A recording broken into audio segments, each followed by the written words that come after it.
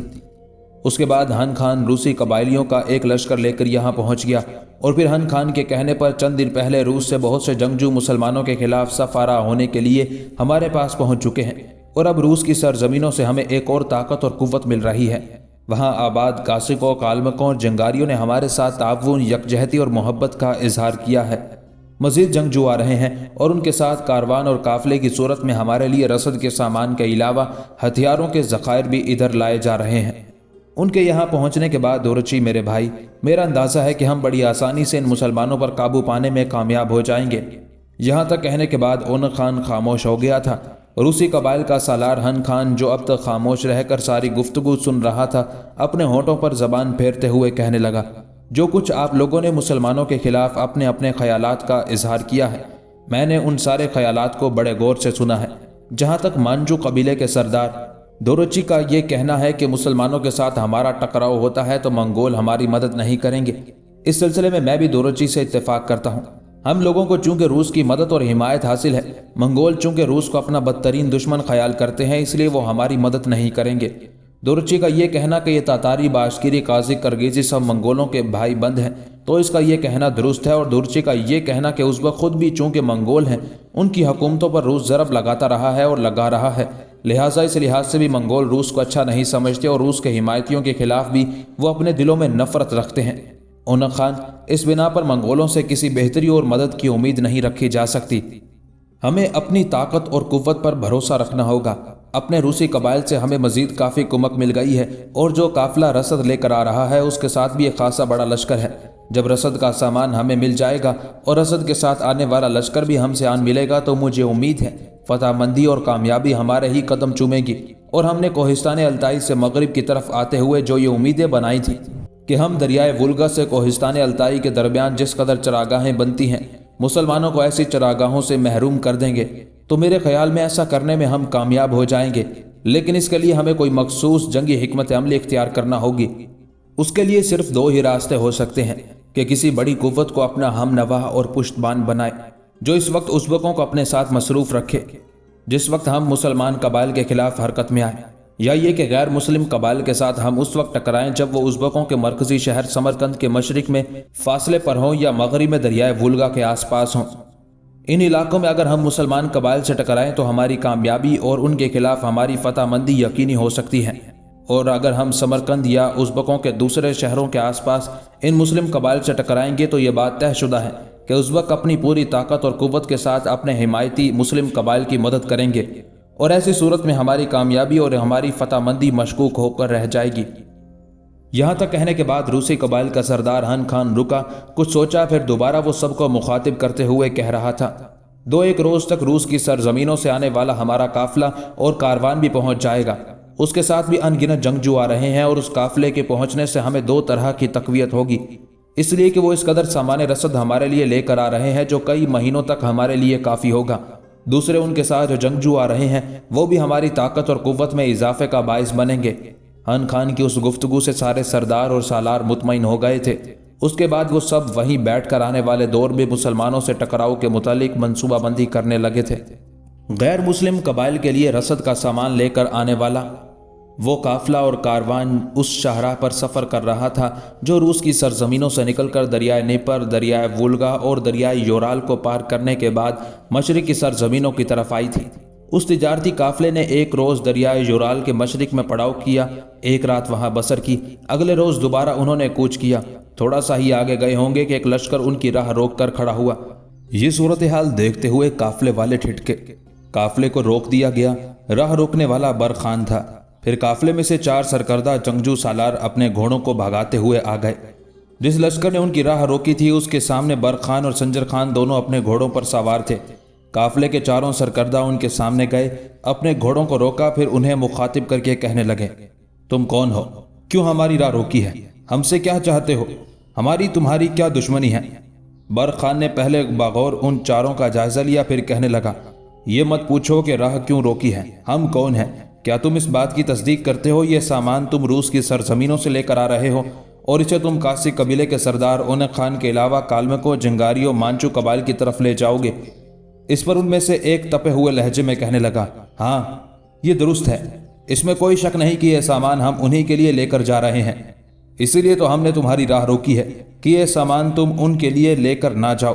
برخان نے بھی اسی کے انداز میں گرم لہجے میں کہا تھا۔ اس بار قافلے کا دوسرا سرکردہ بول اٹھا اور کہنے لگا، دیکھو کسی بھول، کسی غلط فہمی میں نہ رہنا،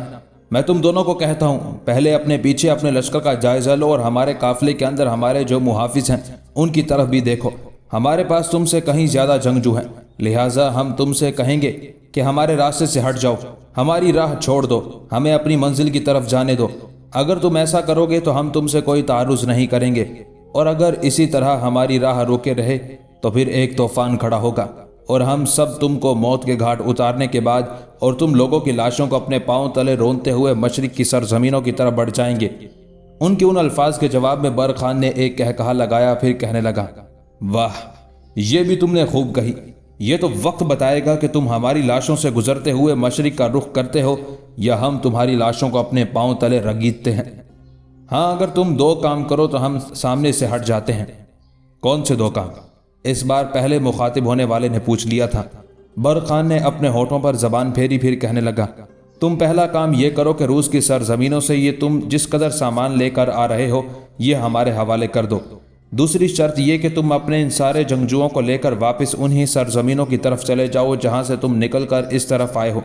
اگر تم یہ کام کرتے ہو تو پھر ہم تمہاری راہ نہیں روکیں گے، ہٹ جائیں گے اور رسد کا سامان جو تمہارے پاس ہے اسے لے کر ہم اپنی منزل کی طرف نکل جائیں گے۔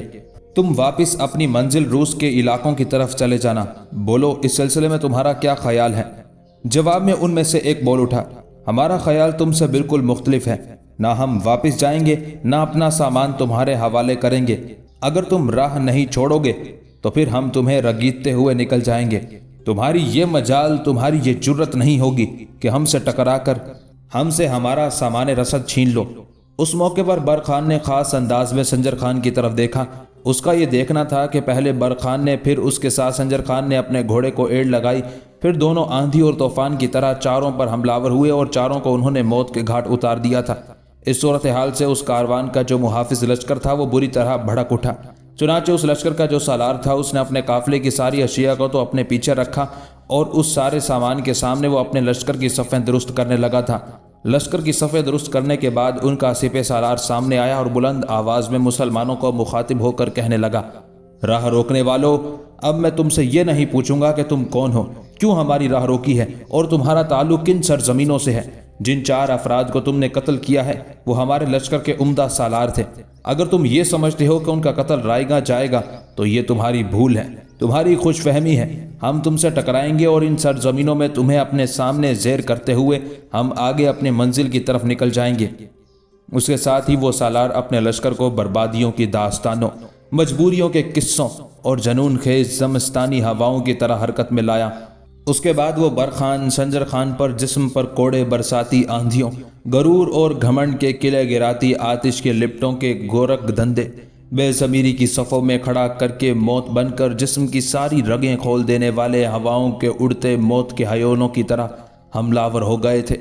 برخان اور سنجر خان نے بھی وقت ضائع کیے بغیر اپنے کام کی ابتدا کی، اور وہ بھی لہو لہو طلسم کی رواں موجوں اور افق کے صندوری کناروں تک کو ماند کرتی غضبناک صداؤں، وقت کی رفتار میں زمین سے لاشیں اگاتی شکست و ریخت کے در کھولتی صدائیں اور تن کے لیے کرب خیز آزمائشیں، وحشت بری مسافتیں اور سلگتے تھل کسی لو کھڑی کرتے وقت کی خوفناک صداؤں کے طوفان کی طرح حملہ ور ہو گئے تھے۔